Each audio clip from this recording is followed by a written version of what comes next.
Hola, buenos días, o ya buenas tardes. Bueno, esta mañana nos vamos a reunir para hablar de un tema que ustedes probablemente ya han escuchado por la prensa. Hay un incremento de casos de síndrome de Guillain-Barré.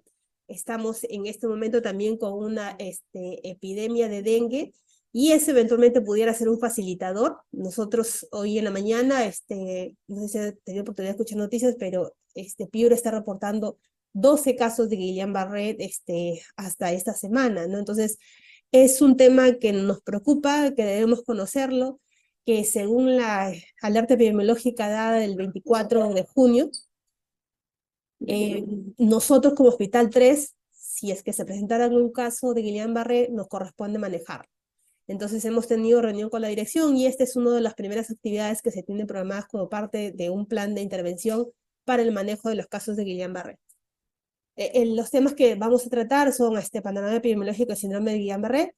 El doctor Zapata, neurólogo del hospital, tratará el tema de manifestaciones clínicas y diagnóstico. Y bueno, sabemos que esta es una enfermedad sujeta a notificación, así que la licenciada Nadia Wong hablará del tema de notificación, que en realidad es importantísimo tanto para nosotros como en el sistema de vigilancia, para que sea adecuadamente y oportunamente atendido, identificado los casos, y bueno, y eventualmente hacer todas las coordinaciones que nos corresponden como un hospital que vamos a recibir casos de referencia. En este momento en el Hospital 2 de Mayo hay 3 casos hospitalizados, entonces es probable que como hospital y siendo un hospital de referencia podamos recibir casos.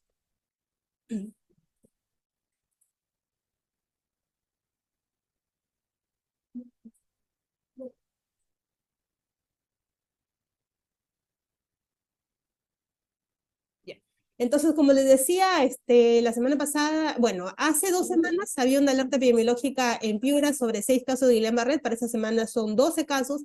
El CDC, que es nuestro ente rector en epidemiología, el 24 de junio emitió la alerta epidemiológica 015 de este año, donde se manda esta alerta porque hay un incremento de casos de síndrome de Guillain-Barré en algunas regiones del país. Bueno, en la región que más casos tiene es Lima en este momento, con 26 casos en lo que va del año, ¿no? Esta alerta epidemiológica se basa en la norma técnica 175 del MINSA del año 2021, que es una norma técnica donde se establecen los sistemas de vigilancia epidemiológica y diagnóstico laboratorial del síndrome de Guillain-Barré en el Perú. Allí en esta norma se establecen todas las directrices epidemiológicas de diagnóstico para detectar los casos de forma temprana, hacer la investigación y monitoreo de brotes, porque esta no es una enfermedad nueva para nosotros, es una respuesta inmunológica a diferentes condiciones infecciosas. Finalmente lo que atendemos en Guillain-Barré es una condición inmunológica sucedida por una serie de condiciones infecciosas. Esta es una presentación de notificación de casos que sucedió en el año 2019. Tuvimos un brote importante aquí en el país, pero este brote no solamente lo hemos tenido en Latinoamérica, sino lo hemos tenido en gran parte de regiones del mundo, y que estuvo asociado a Campylobacter, entre otros patógenos, pero que le predominó en ese momento era Campylobacter jejuni. Esta es la curva epidemiológica que nosotros tenemos de Guillain-Barré. Le digo, esta no es una enfermedad nueva, no es un síndrome nuevo, es un síndrome que desde el año 2018 estamos teniendo un incremento que es a veces temporal. En junio es la época donde más casos hemos tenido. El agravante que tenemos hoy es que tenemos en todas las regiones casos de dengue, una epidemia que se ha descontrolado este año en el país y que puede ser el facilitador para que se presenten muchos más casos. Hay notificaciones en otros países que lo asocian a Zika, que es una asociación bastante importante. Dengue, nosotros en el Perú hemos tenido notificación de 3 casos de Guillain-Barré asociado a la presencia de dengue en todos estos años. Y también, bueno, en algún momento se han notificado casos asociados a la vacuna de influenza H1N1.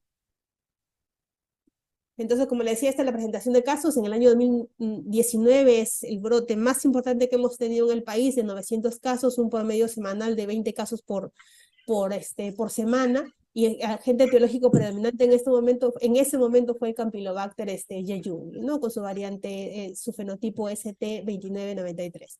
En el año 2020 hemos tenido 448 casos, 11 en promedio por semana, ¿no? En el año 2021, 210 casos, 4 por semana, y en el año 2022, 225 casos. Entonces, ¿qué está pasando en este año 2023?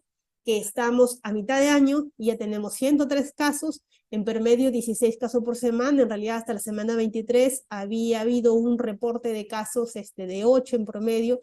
Sin embargo, para la semana epidemiológica número 24, entre el 11 y 17 de junio se han reportado un leve incremento de casos de 16 casos por semana, ¿no? Como le decía, los casos previos notificados eran 2 a 8 casos por semana. Entonces, esto es lo que preocupa, esto es lo que ha motivado la alerta epidemiológica que ha enviado el CDC. En cuanto a, cuando referimos a Guillain-Barré, en realidad es un síndrome clínico que nosotros tenemos condiciones para hacer el diagnóstico. Primero, y hay que tener en cuenta que el diagnóstico es clínico, ¿no? Y se confirma con el exámenes que vamos a posteriormente hablar, y que eso se va a extender el doctor Zapata. ¿No? El diagnóstico, nosotros pensamos en Guillain-Barré de una persona de cualquier edad con debilidad muscular bilateral, simétrica y relativamente flacidez, con reflejos osteoteninosos disminuidos y ausente en extremidades, con una aparición de 12 horas a 28 días de evolución desde el inicio de la debilidad muscular. A esto, este es un caso sospechoso, esto nos alerta que nosotros tenemos que atender al paciente, ¿no? Y cuando hablamos de un caso confirmado, hablamos de un nivel de certeza 2 y nivel de certeza 1. El nivel de certeza 2 es un caso sospechoso con al menos uno de los siguientes criterios. O sea, se le hace una punción lumbar al paciente y hay una disociación albúmino-citológica de más de 45, ¿no? Y un estudio electrofisiológico compatible con síndrome Guillain-Barré, que también el examen no es tomado prontamente porque también pudiera ser un falso negativo si se lo tomamos muy pronto el estudio, ¿no? Y el nivel certeza 1 es un paciente que tiene síntomas clínicos de Guillain-Barré, pero que tiene disociación albúmina citológica, ¿no? Y además tiene un estudio electrofisiológico compatible con síndrome de Guillain-Barré. Eso es lo que dice la norma técnica, aquí el caso que tenemos que considerar con nivel de certeza 1 para Guillain-Barré. Entonces, el diagnóstico es clínico, muchos de los pacientes van a llegar por emergencia con esa sospecha clínica, ¿no? Cuando la presentación de los casos es en menores de 15 años, se tiene que hacer la notificación de caso de Guillain-Barré, pero además se tiene que hacer la notificación de caso a todos los menores de 15 años como una parálisis flácida aguda, ¿no? Que también es otra enfermedad sujeta a notificación en este momento en el país.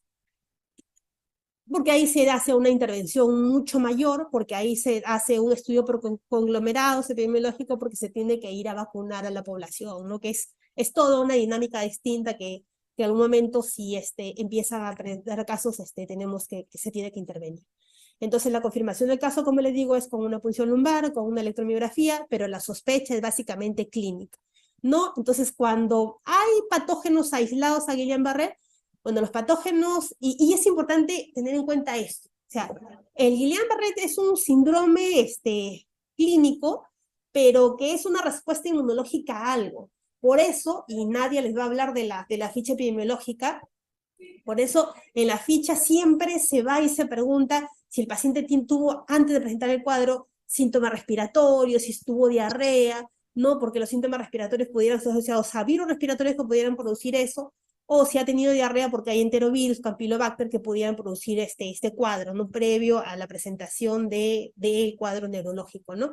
Y bueno, y hay otras condiciones de influenza, o sea, virus respiratorios que pudieran evidenciar este cuadro.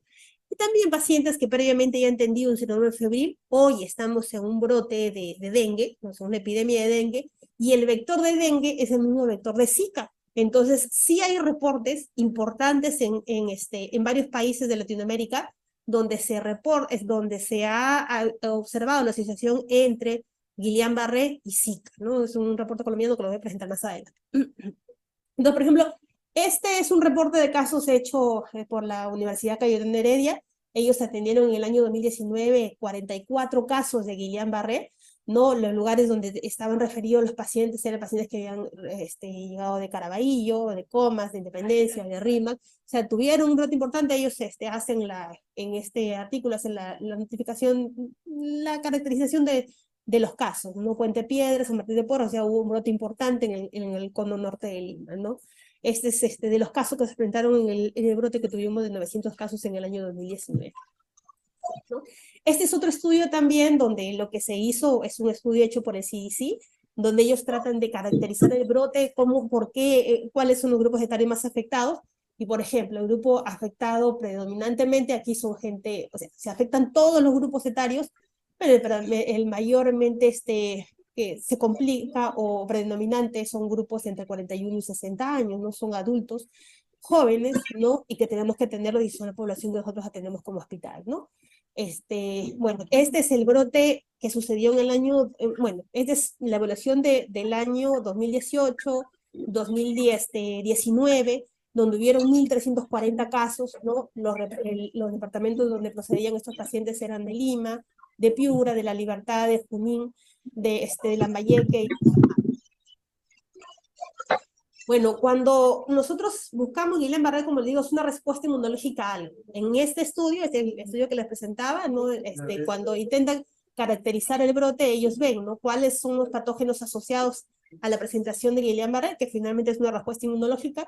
Se identificaron pacientes que habían tenido un secuenciamiento o un aislamiento previo a dengue, secuenciamiento molecular de dengue, que en realidad fueron 3 pacientes, también se aisló Zika, y quizá el grupo más importante era el grupo de acá, ¿no? El Campylobacter con 367 casos y E. coli diarreogénica 302 casos, ¿no? Esto fue el brote importante que hemos tenido aquí en el país en el año 2018-2019.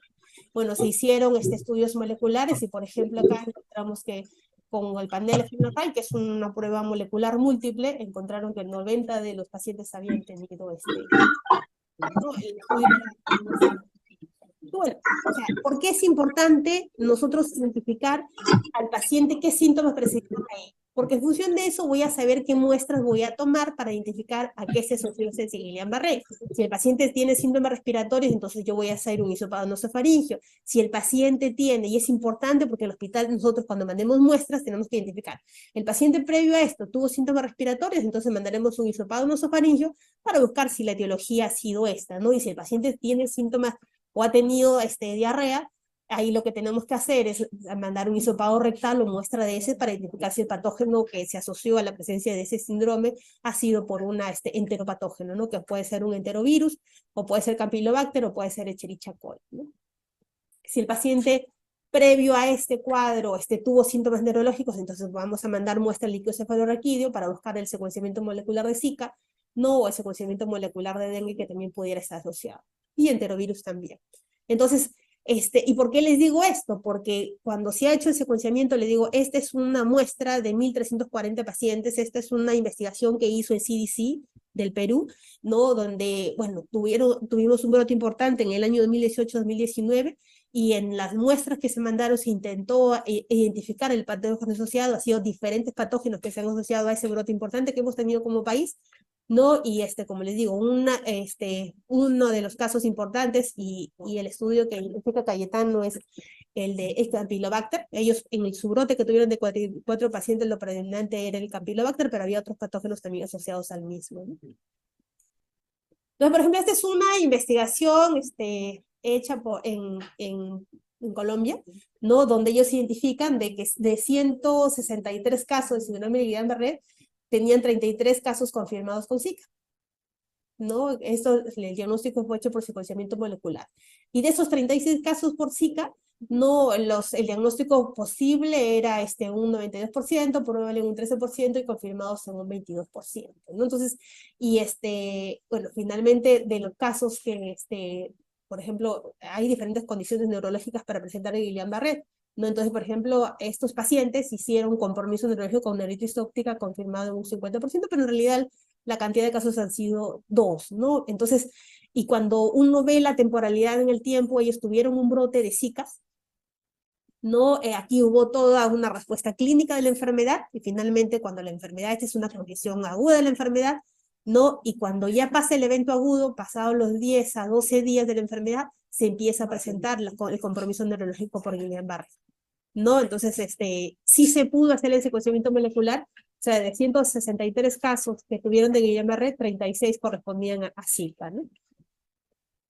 Como les digo, es importantísimo identificar qué precedió al síndrome, ¿no? Porque en función de eso yo voy a saber qué muestras voy a enviar, y en eso no nos vamos a cansar de insistir si el paciente tiene, o sea, tiene que identificar esa información, porque eso nos va a permitir determinar qué fluido corporal, porque es importante, o sea, cuando nosotros tenemos el Guillain-Barré, si bien es cierto, nosotros como la parte médica tenemos que hacer el manejo clínico del caso, ¿no? Pero sí también la parte epidemiológica es importante porque tenemos que saber qué condicionó a este cuadro, a esta respuesta inmunológica, ¿no? Entonces, si se logra identificar que el paciente previo al síndrome de Guillain-Barré tuvo diarreas, entonces la muestra que se va a mandar al INS es muestra de heces, ¿no?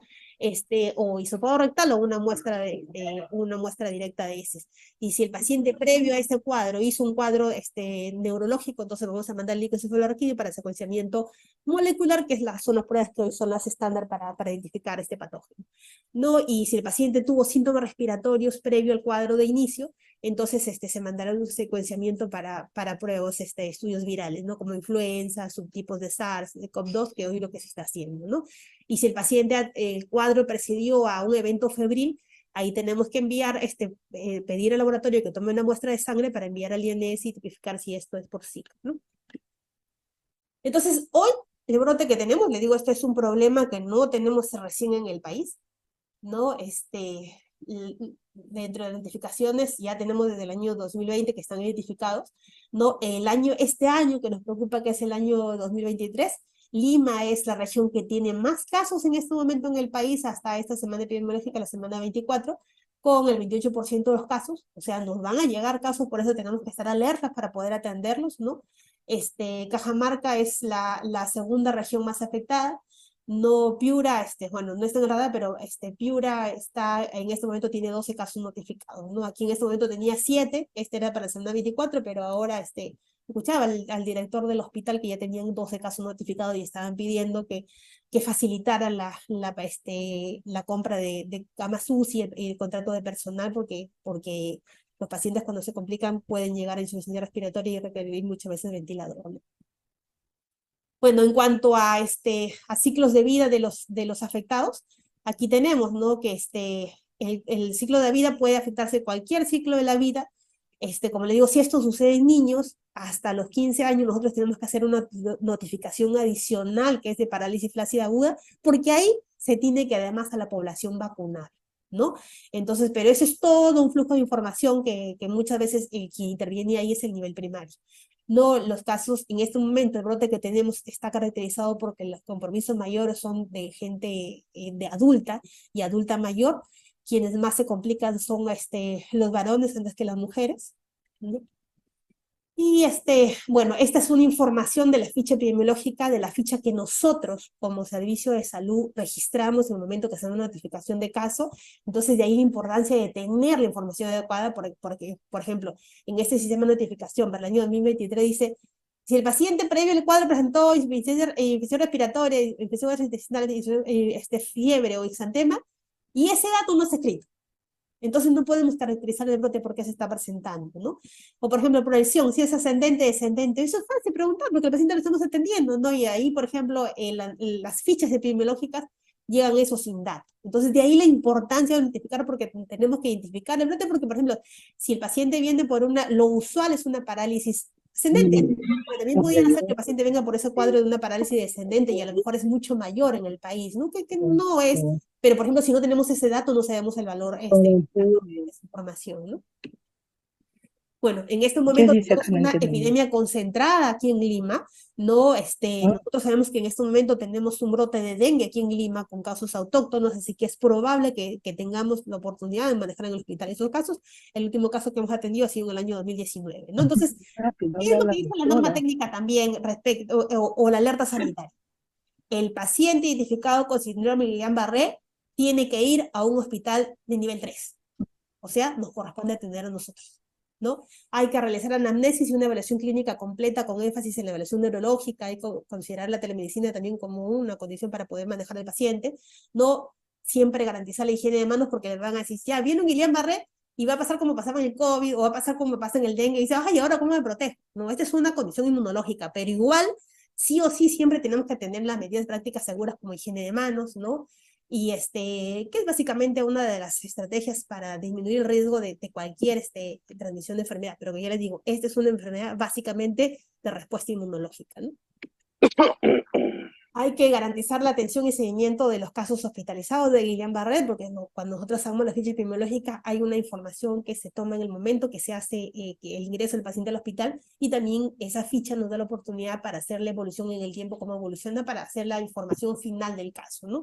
Hay que garantizar la toma de electromiografía del líquido cefalorraquídeo, y también, y ustedes probablemente ya han escuchado en la prensa, que tenemos que garantizar ahorita en este momento que poder dar tratamiento al paciente, ¿no? Porque esta enfermedad sí requiere tratamiento, ¿no? Y ahí el tratamiento es plasmaféresis o terapia de inmunoglobulina. En este momento hay escasez en todo el país de inmunoglobulina. El hospital está haciendo esfuerzo por conseguir este medicamento. Y plasmaféresis es un procedimiento que nosotros lo hemos hecho, y que si en algún momento viene un paciente con Guillain-Barré, es el tratamiento que nosotros ofreceríamos mientras no tengamos la inmunoglobulina, ¿no? Esperemos que el MINSA nos dote de ese insumo, por el momento no lo tenemos, pero sí, bueno, esperemos recibir al paciente y no decir en la puerta, no, aquí no hay tratamiento, como nos ha pasado en dengue, ¿no? Entonces, bueno, finalmente ya el paciente diagnosticado entra a una fase de recuperación y rehabilitación oportuna, que es lo que se requiere para que el paciente quede sin secuelas. Entonces, bueno, muchas gracias por su atención. La idea es que estemos alerta que esta es una enfermedad que probablemente nos va a tocar atender, y esperemos que no tenga la magnitud que hemos tenido en estos brotes previos de enfermedades que en los últimos 2 años nos ha tocado atender. Muchas gracias. ¿Alguna pregunta?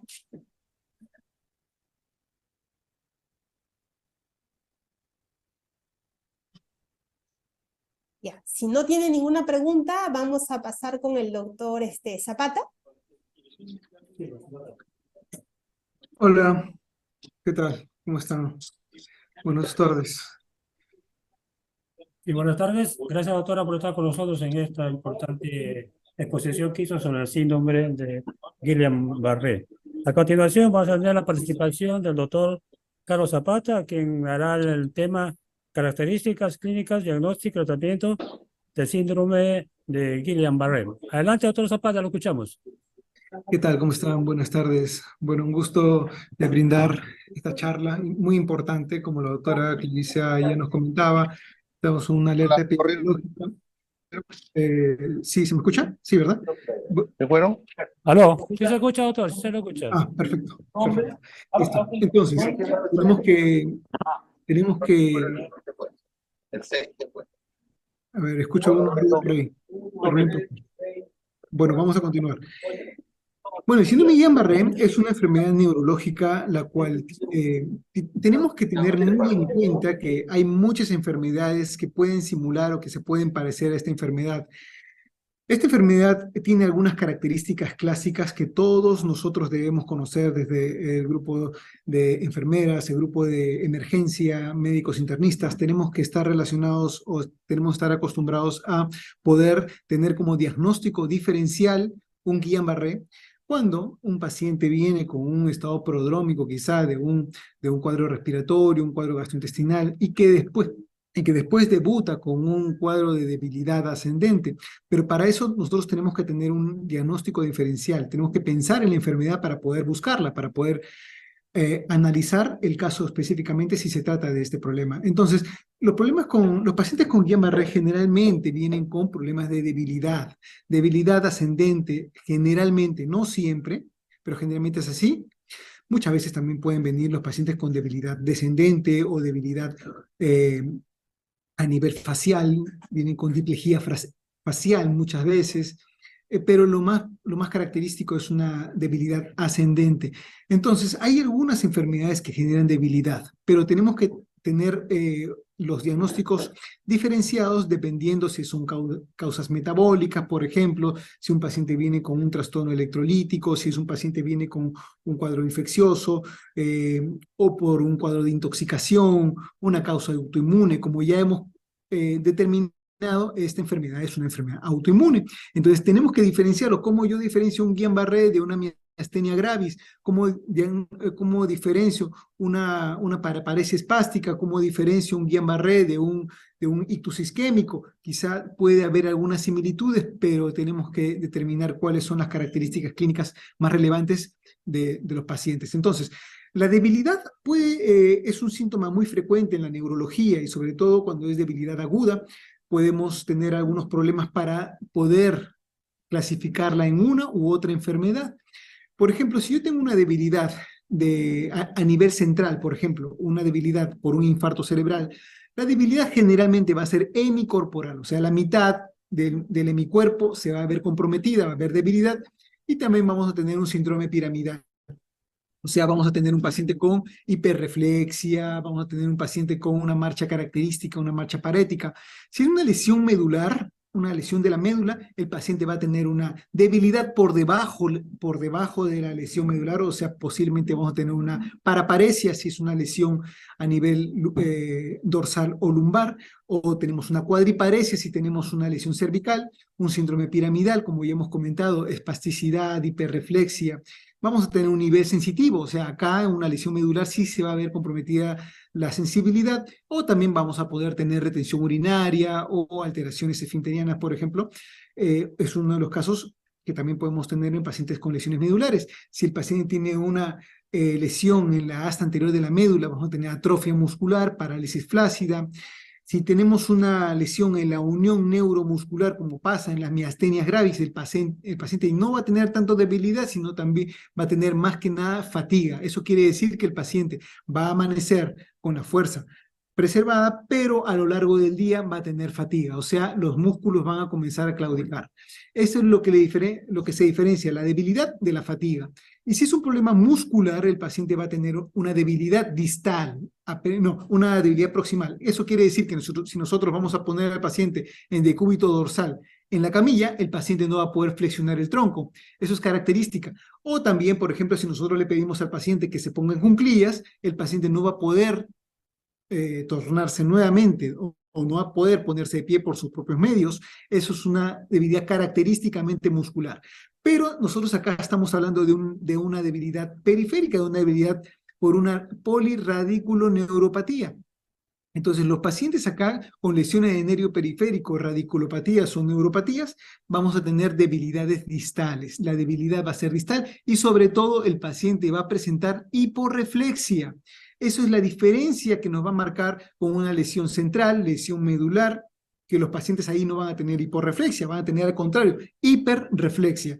Entonces, tenemos que tener toda esta amplia gama de posibilidades para poder así nosotros hacer el examen físico, ya sea un paciente por emergencia, un paciente en hospitalización, y poder nosotros determinar la topografía de la lesión específicamente. Entonces tenemos las polineuropatías, tenemos las plexopatías, mononeuropatías, radiculopatías, las estenosis espinales que nos pueden generar debilidad. Entonces tenemos otros tipos de polineuropatías. Por ejemplo, hay polineuropatías adquiridas, como por ejemplo las inflamatorias, metabólicas, tóxicas, farmacológicas, pacientes que vienen con quimioterapias, por ejemplo, también vienen con debilidad distal por una polineuropatía por quimioterapia. A unos pacientes con alteraciones neoplásicas, como un síndrome paraneoplásico, también gamapatías monoclonales infecciosas. Por ello, nosotros tenemos que tener toda esta gama de posibilidades diagnósticas para poder hacer un estudio de laboratorios, una punción lumbar quizá, hacer un estudio neurofisiológico y así poder determinar de qué enfermedad se trata. Entonces, hasta acá, tenemos que el paciente cuando llega, primero tenemos que hacer una buena anamnesis. Tenemos que preguntar al paciente si ha tenido una enfermedad previa, si tiene una comorbilidad previa, si es un paciente diabético, si es un paciente que toma algún medicamento. Tenemos que preguntarle al paciente si ha tenido alguna infección viral semanas antes o días antes, o una infección gastrointestinal, como ya habíamos comentado, como la doctora Bimenchum había comentado, el Campylobacter jejuni es uno de los agentes más relacionados a este problema. Ya vamos a hablar más adelante por qué. Entonces, ¿por qué? Porque tenemos neuropatías inflamatorias, que no solamente el Guillain-Barré es la única neuropatía inflamatoria, tenemos el CIDP, que es un tipo de polirradiculoneuropatía crónica, o sea, quiere decir que ya no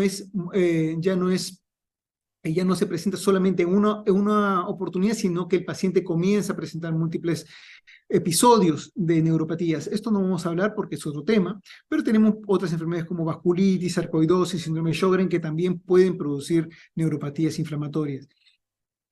Hay neuropatías metabólicas, como ya habíamos comentado, diabetes mellitus, hipotiroidismo, déficit de vitamina B12, deficiencia de cobre, deficiencia de tiamina, en los pacientes con alcoholismo, también pueden presentar alteraciones neuropáticas de las mismas características. Lo mismo habíamos comentado en las neuropatías tóxicas por quimioterapia.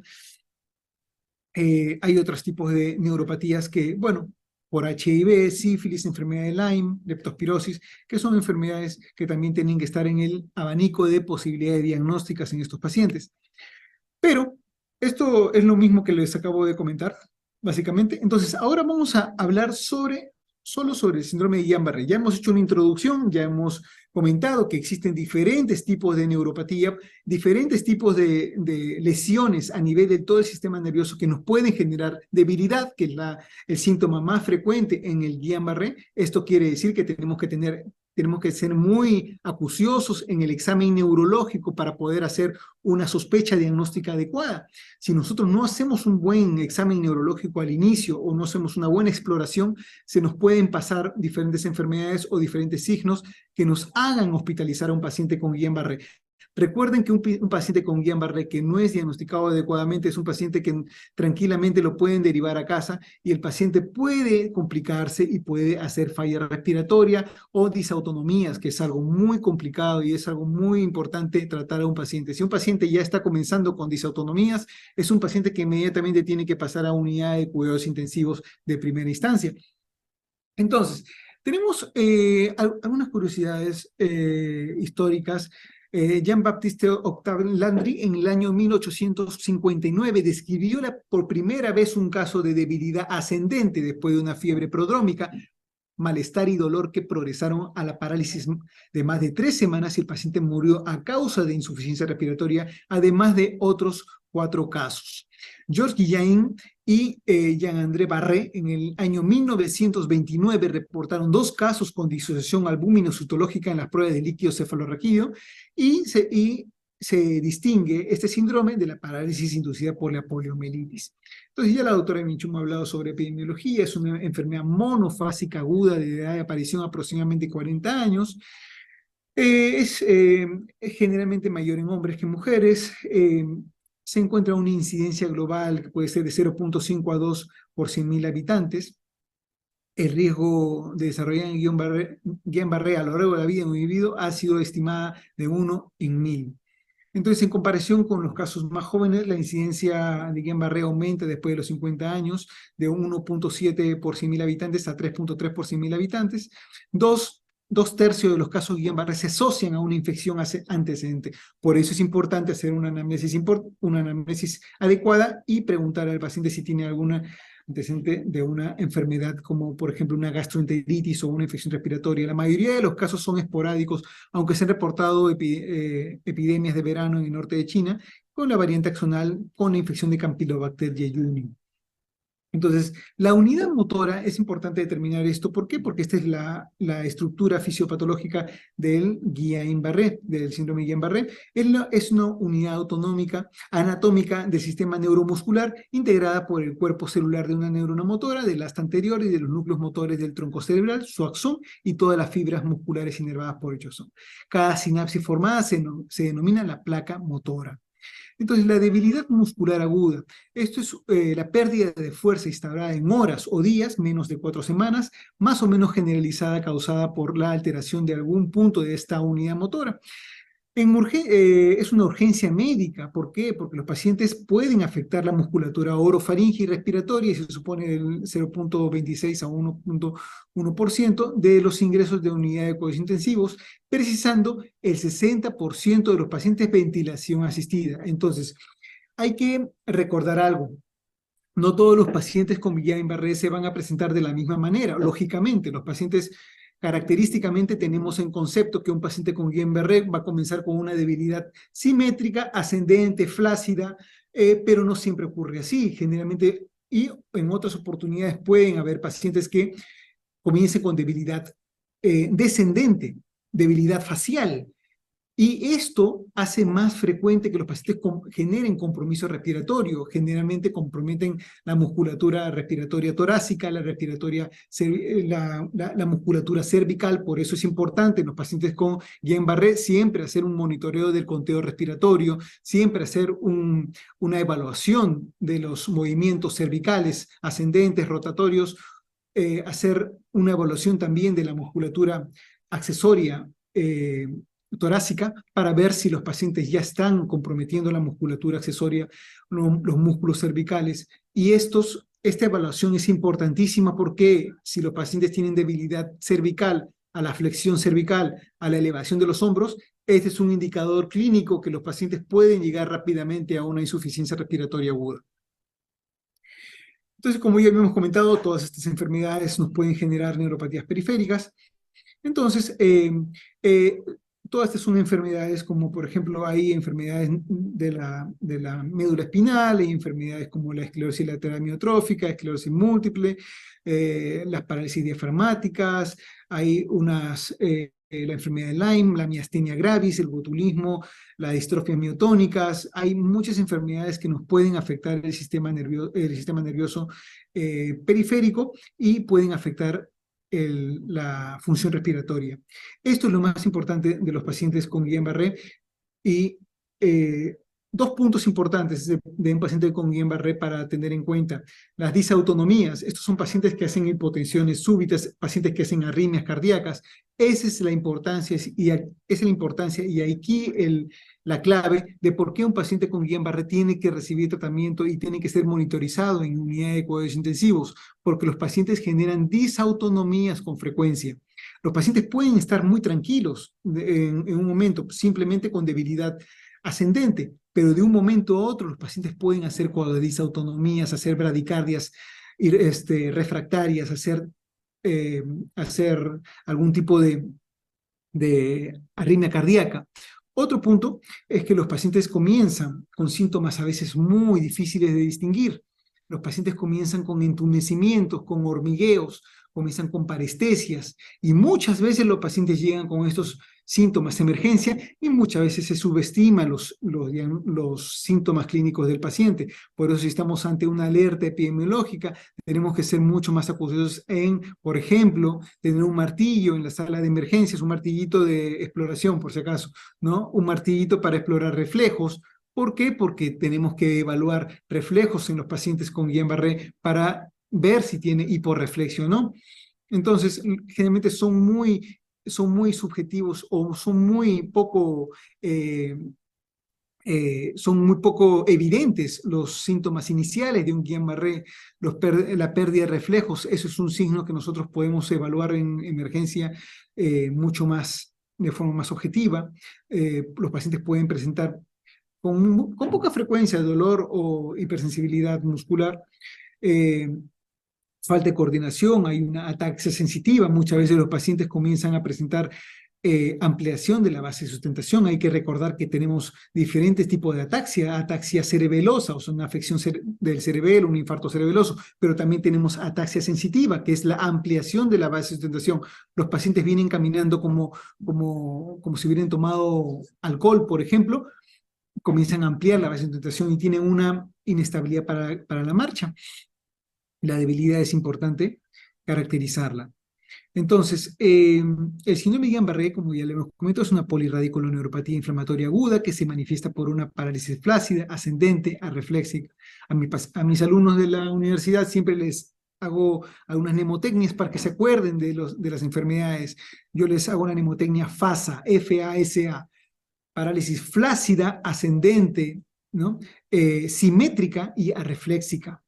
Entonces, esos son los 4 signos que nosotros tenemos que memorizar o que tenemos que tener muy en cuenta para poder tener en cuenta esta enfermedad.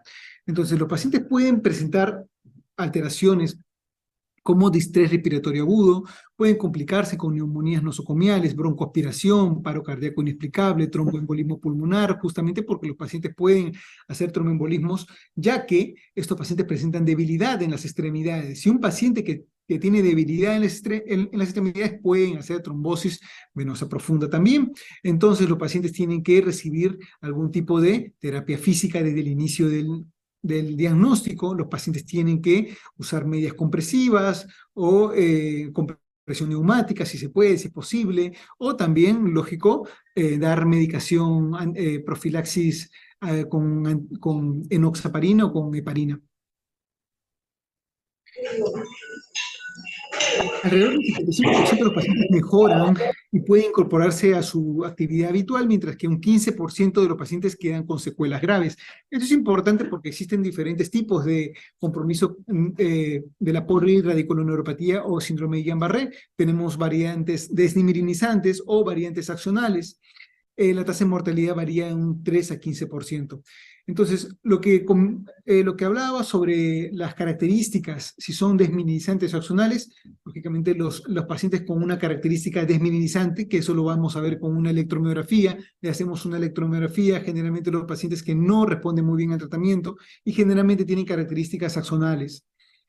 Entonces, eso es importante porque tenemos autoanticuerpos IgG contra los gangliósidos, GM1 y GD1A. ¿Qué son estos gangliósidos? Los gangliósidos son unas estructuras que se encuentran en la membrana, en las células cercanas a las células de Schwann, en la mielina, o también en el axón. En el axón tenemos algunas estructuras, como los nodos de Ranvier, tenemos el paranodo, el yuxtaparanodo. Ahí se encuentran algunos gangliósidos. ¿Por qué? Porque el cuerpo va a generar una reacción cruzada por un mimetismo molecular. Esto lo vamos a hablar más adelante. ¿Qué pasa? Entra un agente, como por ejemplo un antígeno. Estos antígenos tienen algunos epítopes antigénicos que tienen Vamos a adelantar un poquito. Tienen algunos epítopes antigénicos que tienen algunas estructuras moleculares muy similares a los gangliósidos que normalmente tenemos en los nódulos de Ranvier, en el yuxtaparanodo, que son estructuras que se encuentran en el axón del nervio periférico. También en la célula de Schwann tenemos algunos gangliósidos que tienen algunas estructuras moleculares muy similares a la de los antígenos. Entonces, nuestro cuerpo genera una reacción cruzada. ¿Qué es una reacción cruzada? Es justamente este mimetismo molecular. Entonces, estos autoanticuerpos que son generados por nuestro organismo para luchar contra estos agentes, como por ejemplo el Campylobacter jejuni. Entonces, justamente se generan anticuerpos que en vez de atacar a los antígenos, van a atacar a estos gangliósidos que se encuentran sobre las membranas del axón o de la célula de Schwann en la mielina. Entonces, estos autoanticuerpos IgG contra el gangliósido GM1 o GD1 están fuertemente asociados con la neuropatía axonal motora, así como las más extensas neuropatías axonales motoras sensoriales agudas y menos extensas las neuropatías motoras de conducción que se presentan frecuentemente. Los anticuerpos IgG contra GQ1B se asocian de forma cruzada con GT1A, que están fuertemente asociadas con el síndrome Miller-Fisher, que es una variante del síndrome Guillain-Barré. Tenemos, el síndrome Miller-Fisher tiene algunas variantes incompletas. Generalmente nosotros hablamos de Miller-Fisher cuando el paciente tiene un cuadro de debilidad, ataxia neuropática, oftalmoparesia. Pero hay variantes incompletas de síndrome Miller-Fisher, que el paciente viene con una oftalmoparesia aguda sin ataxia, y también la neuropatía atáxica aguda. Y en su forma más amplia, como ya habíamos comentado, tenemos una encefalitis de Brick-Stuff. El síndrome de anticuerpos anti-GQ1B incluye el síndrome Miller-Fisher, la oftalmoparesia aguda con neuropatía atáxica aguda, encefalitis del tronco cerebral Brick-Stuff, tenemos también algunas debilidades cérvico-braquiales, la presencia Lo que pasa es que hay algo muy importante de recordar, que no siempre se va a presentar estos síndromes, como el síndrome Miller-Fisher o el síndrome Guillain-Barré, se van a presentar como el libro lo manda, o sea, como el libro tiene que estar. Generalmente no lo vamos a encontrar así. Entonces son síntomas que se van mezclando los unos con el otro, pero tenemos que tener en cuenta que las características son la debilidad, ¿sí? La debilidad, la simetría. Tenemos la las características ascendentes y la reflexia. Y en el síndrome de Miller-Fisher tenemos un paciente con una oftalmoparesia y una ataxia. Entonces, esto es justamente lo que yo les estaba comentando. Acá en el panel A se muestra la inmunopatogenia de la polineuropatía desminimizante inflamatoria aguda, aunque los autoantígenos no se han identificado de forma específica. Estos autoanticuerpos pueden unirse a los antígenos de la mielina y activar el complemento, y esto es seguido por la formación del complejo de ataque de membrana en la superficie externa de la célula de Schwann y el inicio de la degeneración vesicular. Los macrófagos posteriormente van a invadir la mielina y actúan como depuradores para eliminar estos restos de mielina. Y acá en la figura B se muestra la inmunopatogenia de la forma axonal, ¿no? Estos axones mielinizados se dividen en 4 regiones funcionales: los nódulos de Ranvier, los paranodos y los yuxtaparanodos y entrenodos. Los gangliósidos GM1 y GD1A se expresan fuertemente justamente en los nódulos de Ranvier, donde se localizan los canales sodio dependientes de voltaje, y los autoanticuerpos a la proteína asociada contactina 1. Los canales de potasio dependientes de voltaje están presentes en los paranodos y el yuxtaparanodo, y los autoanticuerpos para los gangliósidos GM1 o GD1A se unen a la solema nodal. Entonces, esto quiere decir que la variante desminimizante y la variante axonal tienen unas dianas para estos autoanticuerpos, ya sea en la célula de Schwann para una variante desminimizante, como para los nódulos de Ranvier o los yuxtaparanodos en la variante axonal. Y lógicamente, ustedes dirán, ¿y cuál es la diferencia entre uno y otro? Claro que hay mucha diferencia, sobre todo en el pronóstico de los pacientes. Generalmente un síndrome de Guillain-Barré de características desminimizantes tiene un pronóstico a largo plazo mucho mejor que los pacientes que tienen un compromiso axonal, en los cuales las características clínicas son más severas y la recuperación también lo es. Esto es justamente el mimetismo molecular. Acá tenemos un gangliósido GM1 y tenemos estos oligosacáridos muy similares a los oligosacáridos del Campylobacter jejuni. Por lo tanto, esto se denomina mimetismo molecular. Por lo tanto, los autoanticuerpos generan una reacción cruzada y en vez de atacar al Campylobacter jejuni, el epítope antigénico del Campylobacter jejuni, va a atacar a los gangliósidos de la membrana celular. Entonces, eso es justamente lo que habíamos comentado. Se ha surgido una activación del sistema inmune que se activa por diferentes agentes infecciosos. Entonces van a atacar a la célula de Schwann o la nódulo de Ranvier. Entonces, las presentaciones clínicas también varían, como les había comentado. En un gran porcentaje es principalmente ascendente. Puede también comprometer el tórax. Aquí los pacientes ya van a generar alteraciones respiratorias. Pueden tener los pacientes también compromiso facial, diplejía facial o hiparesia facial. Durante la época de COVID, ¿no? Me tocó ver varios pacientes con Guillain-Barré por COVID y tenían características muy diferentes a las convencionales. Vi 2 pacientes con Guillain-Barré con diplejía facial, pacientes que venían con parálisis descendentes, pero generalmente fuera de esos episodios aislados de COVID, los pacientes más frecuentes vienen con una parálisis ascendente. Entonces, como les había comentado, hay diferentes subtipos o variantes del Guillain-Barré. Tenemos la polineuropatía desminimizante inflamatoria aguda, que es el AIDP, que es el Guillain-Barré convencional. Tenemos la neuropatía motora axonal aguda, tenemos el síndrome de Miller-Fisher, que ya hemos comentado de qué se trata, y tenemos la neuropatía sensitiva motora axonal aguda. Entonces también hay diferentes características clínicas, diferentes características geográficas de cada, el inicio del ataque de membrana. Sobre todo en el síndrome de Miller-Fisher y el AIDP se localiza en la célula de Schwann. En los tipos axonales se da en el nodo de Ranvier, como ya hemos comentado, y los gangliósidos también afectados son diferentes. GM1 en el síndrome de Guillain-Barré, en el síndrome de Miller-Fisher tenemos el GQ1B, GM1A, y también en la variante axonal tenemos el GD1A y el GM1.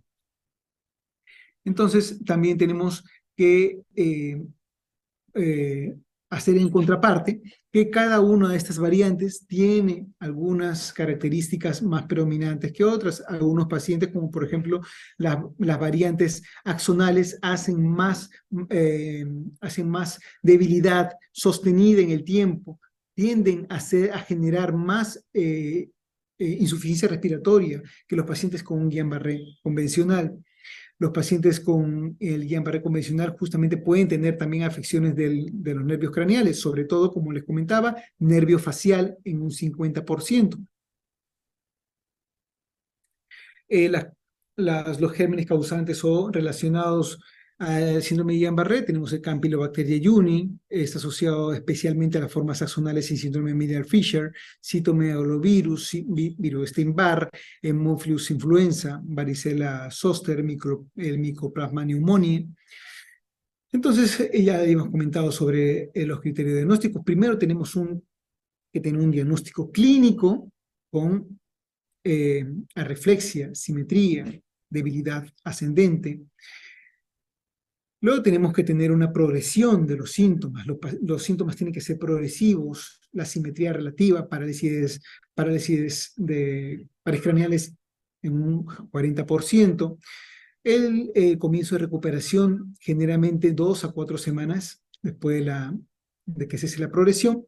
Trastornos vegetativos, esto es importante entenderlo porque aquí radica la importancia de las complicaciones de los pacientes. Los pacientes pueden complicarse por insuficiencia respiratoria o disautonomías, como ya habíamos comentado. Y, lógicamente, tenemos que hacer unas pruebas confirmatorias con una punción lumbar. Generalmente la punción lumbar tenemos que diferirla 7 días desde el inicio de los síntomas. Eso quiere decir que si un paciente ya viene con 6 días de evolución, 6 días de inicio de enfermedad, lógicamente nosotros ya podríamos hacerle una punción lumbar al día siguiente. Pero si un paciente viene con 2 días, tendremos que esperar unos días para que la disociación albuminocitológica se haga presente en el citoquímico de la punción lumbar. Entonces, tenemos un curso que generalmente es una debilidad rápidamente progresiva. Hay que diferenciarlo aquí de los cuadros vasculares, que son súbitos. Aquí no son súbitos, sino son progresivos, rápidamente progresivos, que pueden durar entre días o semanas. Entonces, la simetría es relativa. Generalmente tenemos que ver una simetría. Si vemos una debilidad asimétrica, muy asimétrica, tenemos que pensar en otras afecciones como una radiculopatía, un problema de una disco lumbar, una discopatía. Tenemos que pensar en una ciatalgia, tenemos que pensar en alguna mononeuropatía aislada. Si es muy asimétrica, tenemos que buscar la simetría generalmente. Los síntomas sensitivos son leves. Generalmente los pacientes pueden venir con adormecimientos leves en las piernas, dolor a nivel torácico o dorsal. Si el paciente viene con dolor, progresa con dolor torácico, esto es importante tomarlo en cuenta porque los pacientes con Guillain-Barré, recuerden que pueden hacer arritmias cardíacas, problemas de disautonomías, taquicardias. La recuperación generalmente, el nervio craneal afectado con mayor frecuencia es el nervio facial. La recuperación generalmente entre 2 a 4 semanas después de haber alcanzado la máxima gravedad. Y las alteraciones autonómicas, como les había comentado, son la hipotensión, la hipertensión, síntomas vasomotores, arritmias cardíacas, taquicardias, tromboembolismo pulmonar, etc.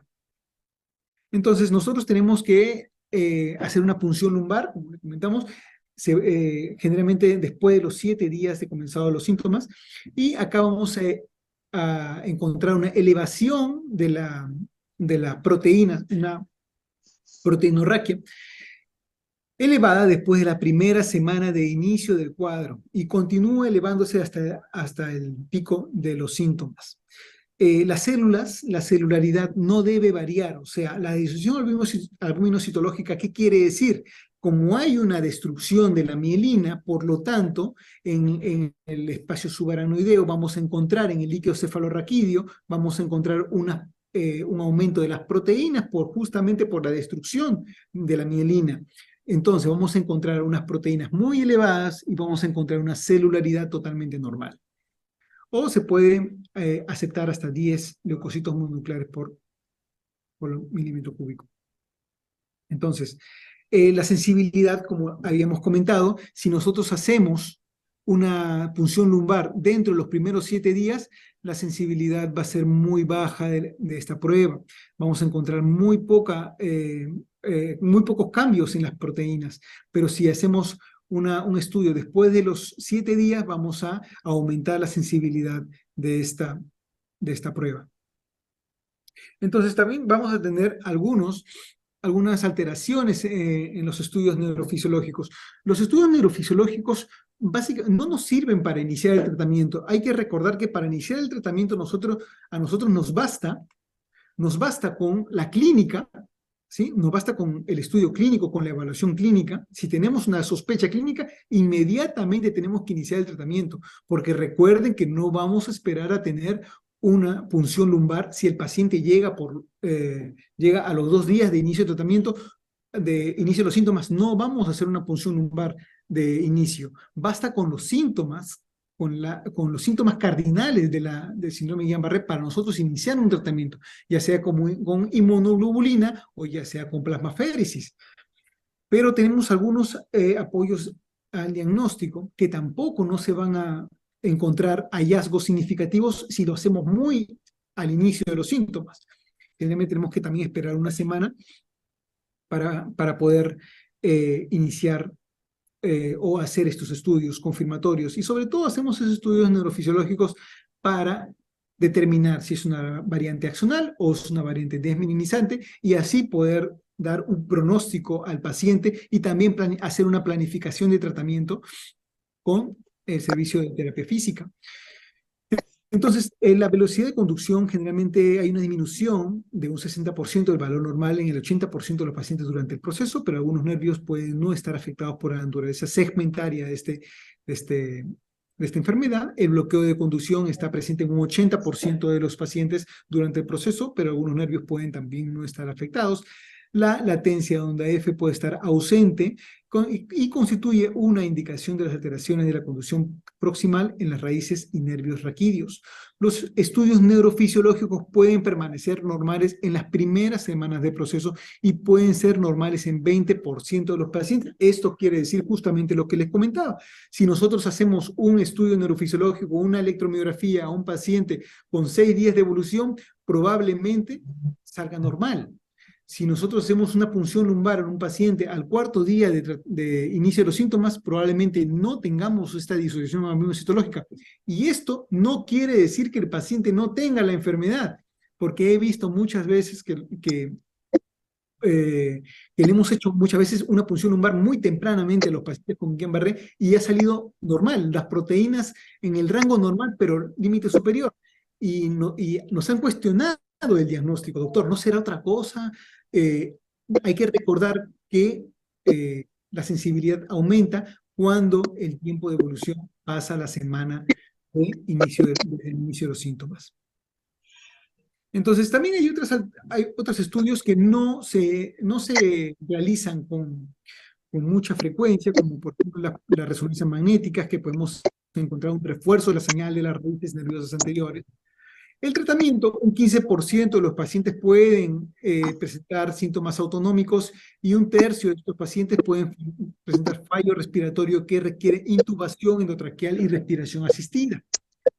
Entonces los pacientes tienen que ser monitorizados en una sala. Estos pacientes que tienen mayor probabilidad de llegar a una falla respiratoria tienen que recibir un monitoreo cardíaco o de disfunción pulmonar con un monitoreo de un electrocardiograma. Generalmente tenemos que medir la presión arterial, la oximetría, también tenemos que evaluar la deglución del paciente, tenemos que monitorizar también el conteo respiratorio, tenemos que ver la necesidad de uso de músculos accesorios respiratorios, tenemos que evaluar también los músculos cervicales diariamente en estos pacientes.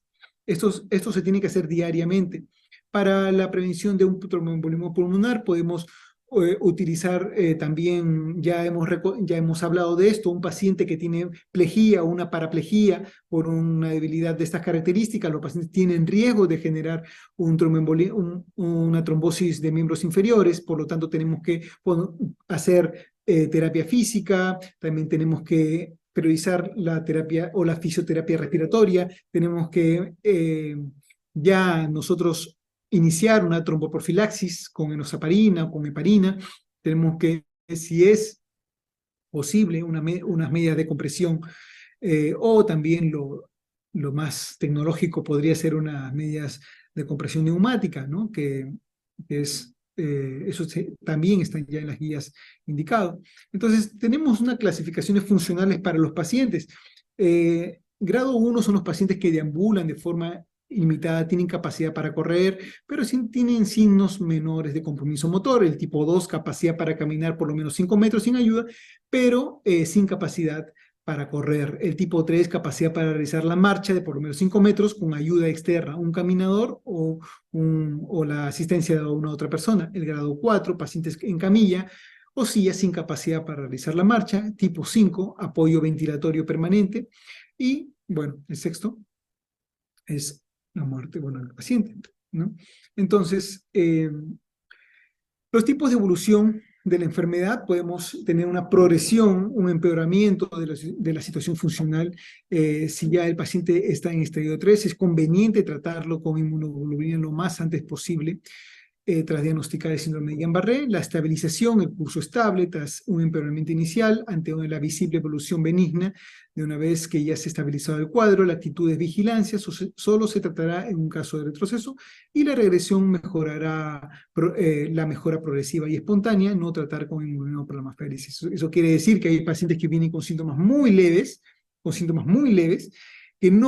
que básicamente tenemos que observar al paciente, ¿verdad?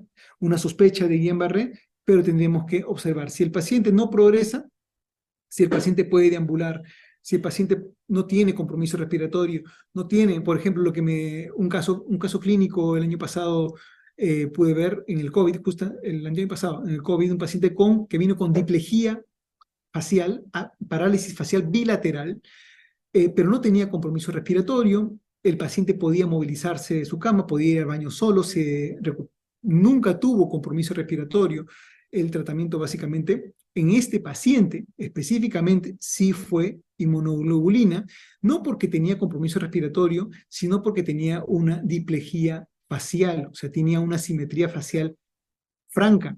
Esto quiere decir que no solamente que sea un paciente que pueda deambular, pueda caminar, pueda hacer sus cosas, sino que si es un paciente que ya tiene una afección de un nervio craneal que afecta la calidad de vida del paciente, lógicamente en estos casos también tendríamos que tratar a un paciente con inmunoglobulina.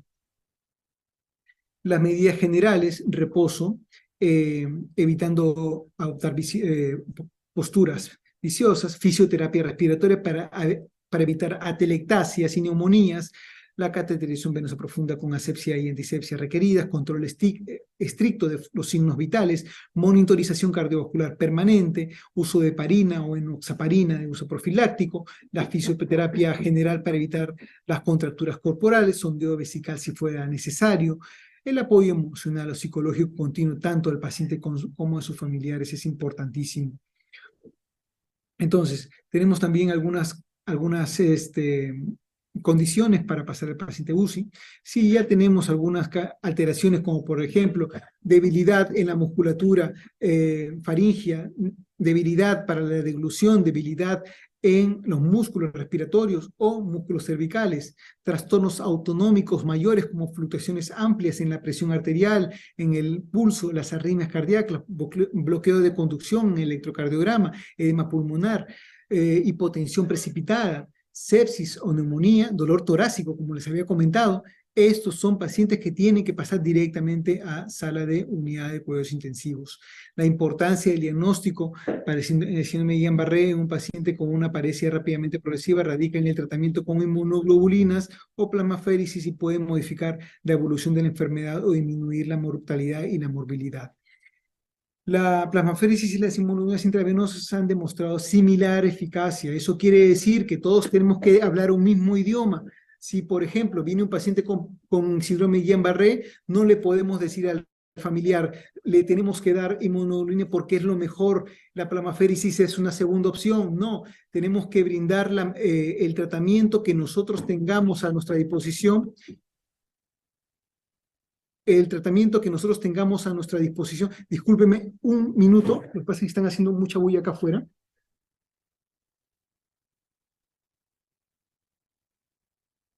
Disculpe, estoy en una reunión, por favor. Estoy en una reunión.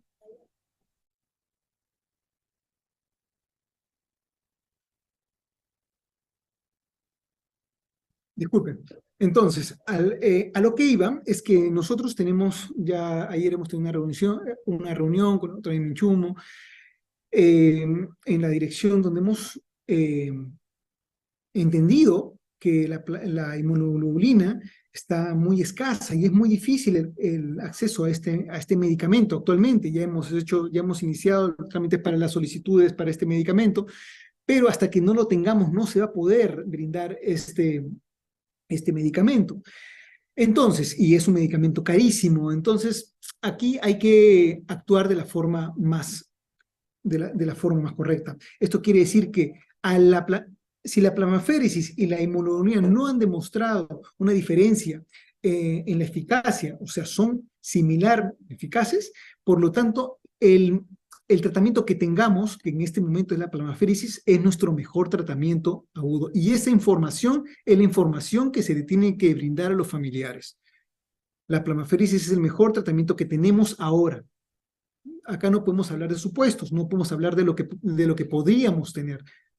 Acá tenemos que hablar de lo que la información tiene que ir acorde con ello. ¿Por qué? Porque es importante dar una información global a los familiares, porque yo puedo dar una información, pero luego el paciente va a UCI y los médicos de UCI dan otra información y luego las enfermeras dan otra información. Acá tenemos que hablar el mismo idioma como institución. Entonces, la mejor opción es la que tenemos actualmente. Entonces, bueno, vamos a avanzar porque ya se acaba el tiempo. En general, la inmunoglobulina intravenosa ha reemplazado, bueno, el cambio plasmático. Básicamente, ¿por qué? ¿Por qué? Por la disponibilidad y por la accesibilidad. Y segundo, por la disminución de las complicaciones. Lógicamente, hacer una plasmaféresis tiene lógicamente algunas complicaciones que no la tiene la inmunoglobulina. Por eso que normalmente, si tenemos los dos tipos de tratamientos, tenemos inmunoglobulina en el hospital y tenemos plasmaféresis, los dos son similarmente eficaces, pero por la practicidad y por el menor riesgo, por la menor cantidad de complicaciones, generalmente usamos la inmunoglobulina, pero se usa lógicamente si tenemos los dos tipos de tratamiento en la institución, ¿no? Usamos 2 gramos por kilogramo de peso corporal durante 5 días, o sea, 0.4 gramos por kilo de peso al día, por 5 días. Eso quiere decir, si un frasco de inmunoglobulina me trae 5 gramos, por lo tanto, si es un paciente de 70 kilos, 65 kilos, generalmente tenemos que usar 5 frascos de inmunoglobulina al día por 5 días. En combinación de recambio plasmático, seguido de un curso de inmunoglobulina también, no es mejor que el recambio plasmático o la inmunización. Esto quiere decir que si un paciente ya recibió el recambio plasmático, tiene que seguir con recambio plasmático. Si un paciente comenzó con inmunoglobulina, tiene que seguir con inmunoglobulina. Este cambio que a veces he visto en algunas instituciones que primero inician con recambio plasmático un par de días, ven que no mejora mucho el paciente y cambian a inmunoglobulina, esto no ha generado una mejoría significativa para los pacientes. La metilprednisona ni la prednisona pueden acelerar significativamente la recuperación y resultado a largo plazo en los pacientes. Por lo tanto, la corticoterapia no mejora significativamente la respuesta clínica de estos pacientes. Un estudio demostró que la administración combinada de inmunoglobulina y la metilprednisona no fue más eficaz que la inmunoglobulina sola. El recambio plasmático se debe realizar lo más temprano, en preferencia en la primera semana. Después se ha observado que un número mínimo eficaz en solo 2 sesiones. En los casos leves, basta con 2 sesiones y la evolución con ellas es mejor y más rápida que sin ellas. Generalmente los casos moderados evolucionan mejor con 4 sesiones que con 2, y los casos graves requieren 4 recambios y su mejoría no mejora, aumentando a 6. Los recambios son de 40 cc por kilo en cada una y se hacen en días alternos. Entonces, las indicaciones básicamente para la plasmaféresis, lógicamente, no hay una diferencia significativa en la eficacia entre la inmunoglobulina o la plasmaféresis, pero actualmente contamos con plasmaféresis aquí en el hospital, y por lo tanto esa es la terapia que en la actualidad se debería iniciar si llega un paciente el día de mañana con un síndrome de Guillain-Barré. Las complicaciones, como ya habíamos comentado, de la plasmaféresis son hemodinámicas, la hipovolemia, la hipervolemia, la trombosis, la hemorragia. También tenemos complicaciones endocrino-metabólicas, alcalosis metabólicas, alteraciones de la concentración hormonal, depresión de inmunoglobulinas, la transmisión de algunos virus, la hipersensibilidad, alteración en el manejo de las drogas. Y la inmunoglobulina se han propuesto, bueno, que obviamente inhibe la síntesis de estos autoanticuerpos, y mediante bloqueo de receptor FC de las células de inmunocompetentes o modulación de la expresión de afinidad del receptor FC, con la inhibición de la producción o interacción con las linfocinas.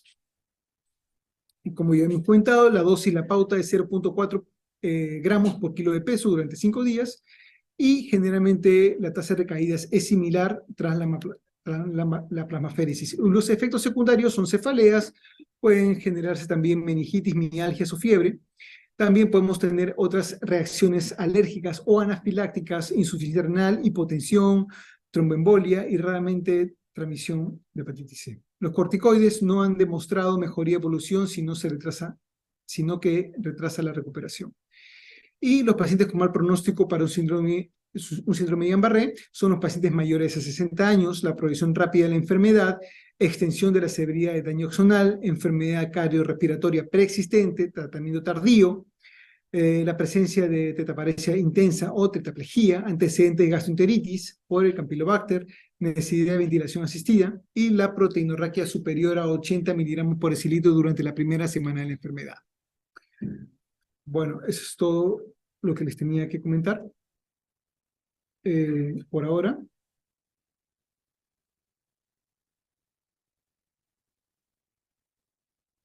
Terminamos justamente a la hora. Agradecemos la de doctor Zapata por su exposición. Doctor, y si hubiera alguna pregunta de parte de nuestros compañeros que están participando el día de hoy en la conferencia.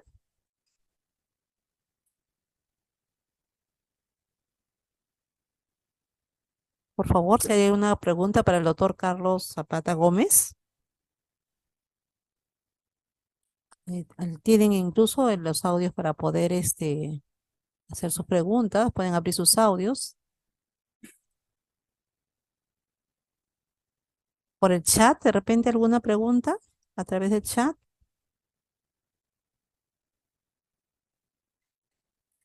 Bueno, no hay preguntas, doctor. Bueno, agradecemos al doctor Carlos Zapata Gómez por su exposición. Y estamos también comunicarles y seguro ya van a hacer llegar la doctora Clarisa. Se les ha solicitado una segunda conferencia porque en pocos minutos se cerró el, el aula con 100 personas y amerita pues tener una conferencia más para poder llegar a más asistenciales. Bueno, muchas gracias, doctor. Acá, perdón. Doctor, ¿los doctores? Doctor, aquí me hace referencia una licenciada en enfermería. Dice, ¿se ha elaborado algún plan de contingencia frente a estos casos?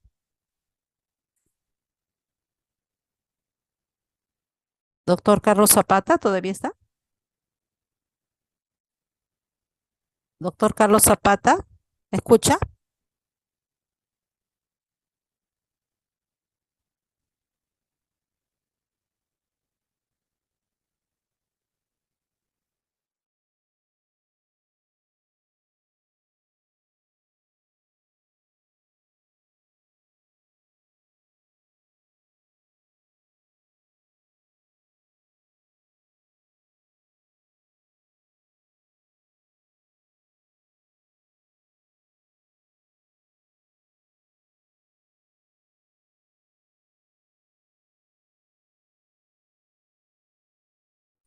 Doctor, a ver si puede conectarse. Ya, ahora sí. Sí, me hacía referencia a una enfermera, si hay algún plan de contingencia frente a estos casos, si se ha Sí, previsto. sí, justamente ayer estábamos conversando de este problema. El tema de la inmunoglobulina va a demorar unas semanas en poder conseguir al menos unos cuantos insumos en stock para tener ante cualquier paciente que pueda llegar. Segundo, que generalmente los pacientes que tienen alguna duda, les he comentado a los médicos de emergencia y la doctora Minchumo que, bueno, lo vamos a socializar esto, que los pacientes que tengan una sospecha de Guillain-Barré los envíen para consultorio de neurología con una indicación muy concisa, descartar Guillain-Barré. O sea, nosotros estamos, los neurólogos, yo y el doctor Tirado, estamos en emergencia por la mañana y por la tarde, estamos acá en consultorios por la mañana y por la tarde. Entonces, si hay un paciente en emergencia que está para sospechar Guillain-Barré, entonces nos podría enviar el paciente a consultorio, pero única y exclusivamente para descartar Guillain-Barré, con una nota de emergencia que diga descartar Guillain-Barré. Nosotros los atendemos acá en consultorio, y si es un paciente con Guillain-Barré, les haríamos una nota para que puedan pasar a hospitalización. ¿Por qué? Porque entendemos que no tenemos neurólogo las 24 horas del día en emergencia. No tenemos neurólogo, solamente somos 2 neurólogos en todo el hospital, el doctor Tirado y yo, y por lo tanto, ante esta alerta epidemiológica, lo que vamos a hacer es eso. Si en emergencia el médico que está en tópico tiene una sospecha de un paciente con Guillain-Barré, lo envíe en una silla de ruedas a cada consultorio, con una nota que diga descartar Guillain-Barré, y acá nosotros lo vamos a atender básicamente para ese punto específicamente. Si es positivo para Guillain-Barré, lo retornamos a emergencia para su hospitalización. Y lógicamente, ya cuando esté hospitalizado, yo cuando esté en emergencia, nos enviaría una interconsulta para nosotros poder iniciar el tratamiento y dejar las recomendaciones específicas. Bueno, muchas gracias, doctor, por su respuesta. Si hubiera alguna pregunta de parte de los participantes, estamos esperando, si es que hubiera. No hay nadie, nadie abre su. Bueno, vamos a agradecer al doctor Carlos Zapata Gómez por su participación. Muchas gracias, doctor. Y Gracias a estaremos ustedes. coordinando próximamente para una conferencia a través de la doctora Clarisa. Muchas gracias, muy buenas tardes. Listo, Si buenas por favor tardes. podría dejar de compartir. Gracias. Muy amable, gracias.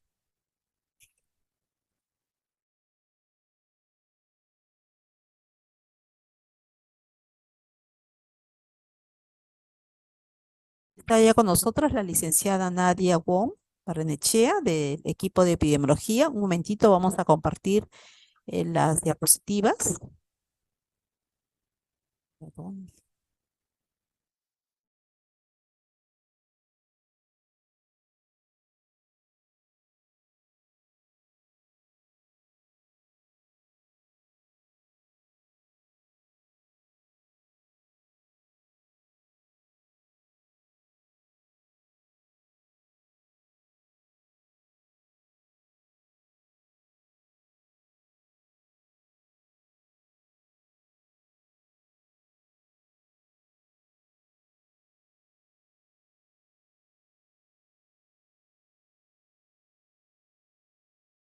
Bueno, como les decía, ya está con nosotros aquí en la unidad de capacitación la licenciada en enfermería Nadia Gomba Renechea del equipo de epidemiología, quien va a hacer el tema ficha de investigación clínico epidemiológico de la vigilancia del síndrome de Guillain-Barré.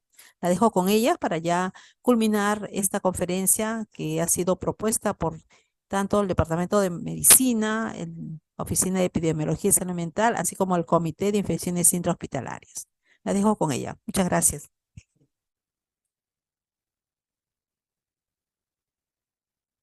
Buenas tardes con todos. Sí, para continuar con el tema, bueno, al ser el síndrome de Guillain-Barré un daño o evento de notificación obligatoria, dentro de la norma técnica de salud 175 del año 2021 está contemplada la ficha de investigación, ¿no? Ficha clínico-epidemiológica. Aquí está, consta de dos caras y bueno, la vamos a detallar a continuación, las partes que tiene la ficha. Es muy importante considerar esta información, ya que a través de la ficha se va a realizar la notificación al Sistema Nacional, ¿no?, de Vigilancia, y a través de este paso es que nosotros vamos a tener prácticamente como oficial los casos que vamos a presentar, ¿no? Entonces, es muy importante consignar acá los datos que se les enseña, los datos generales. Está el Hospital Santa Rosa, el Hospital de Apoyo Santa Rosa.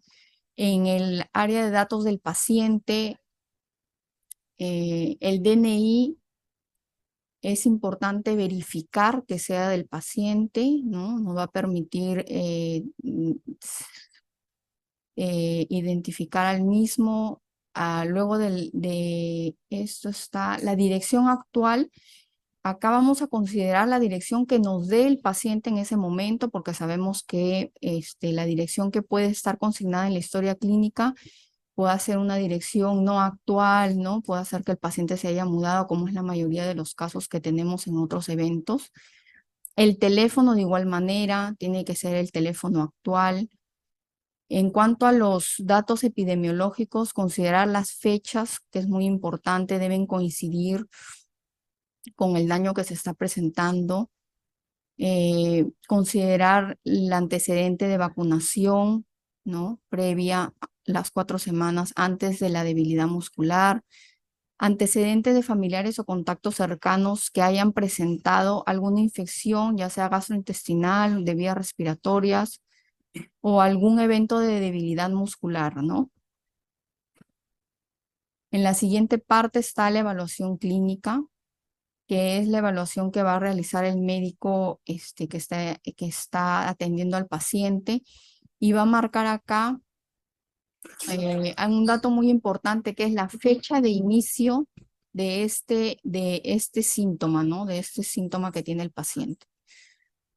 De ser hospitalizado, que va a ser en la mayoría de casos, si no en todos, porque los pacientes deben de ser hospitalizados, como lo mencionó la doctora, para poder hacer las pruebas diagnósticas, ¿no?, confirmatorias. Entonces, acá vamos a poner la fecha en que se va a hospitalizar y continuamos marcando acá todos los signos y síntomas que puedan presentarse.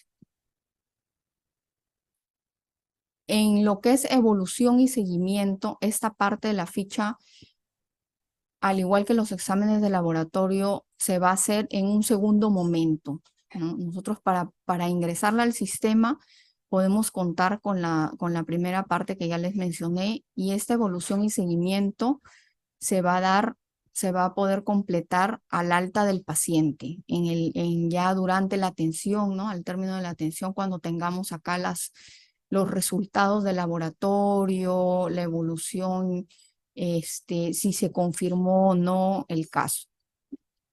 De igual manera, acá vamos a considerar en el punto número 8, si el síndrome está asociado a una infección del virus Zika. Entonces, acá lo que vamos a considerar es si el paciente viene de zonas donde se notifiquen esos casos de Zika, ¿no? O si en el sistema está registrado que ha presentado anteriormente esta enfermedad.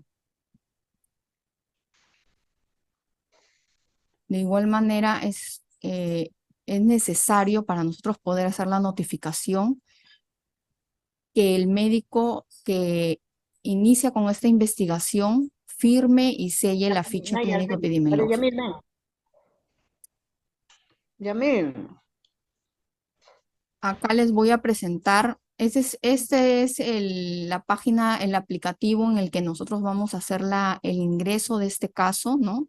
Caso sospechoso o confirmado. Vamos a hacer el ingreso en este aplicativo, y como ven, todos estas marquitas con estrella y amarillo son datos obligatorios, por lo tanto, por eso les presentamos la ficha clínico-epidemiológica para nosotros, para que lo tengan en cuenta y podamos tener el máximo de datos que se puedan llenar acá, ¿no? Y como les mencioné, los datos actuales, sobre todo dirección y teléfono. Este es el aplicativo, vamos a llenar hasta esta parte y lo que es la evaluación clínica que se va a dar en el tiempo, en el transcurso de la hospitalización, que dice que esto es evaluado por el personal médico o el especialista, el neurólogo. Entonces acá vamos a tener todos estos ítems para llenar. Y bueno, eso es todo. Para recordarles que, como les dije al principio, esta notificación es lo que va a ser el evento visible, ¿no?, en nuestra institución. Entonces, es muy importante. Nosotros tenemos un tiempo limitado para hacer la presentación de esta notificación según la norma técnica 175. Ni bien tengamos el contacto con un caso sospechoso ¿no? Tengamos la sospecha identificada, nosotros empezamos con la investigación y tenemos 48 horas para hacer la primera parte, ¿no?, hasta el ingreso del sistema. Y luego, según cómo se lleve el caso, si se hospitaliza o se refiere para manejo, se va a completar la notificación, ya sea acá en nuestra institución o en la institución que se le derive, ¿no? Muchas gracias, eso es todo.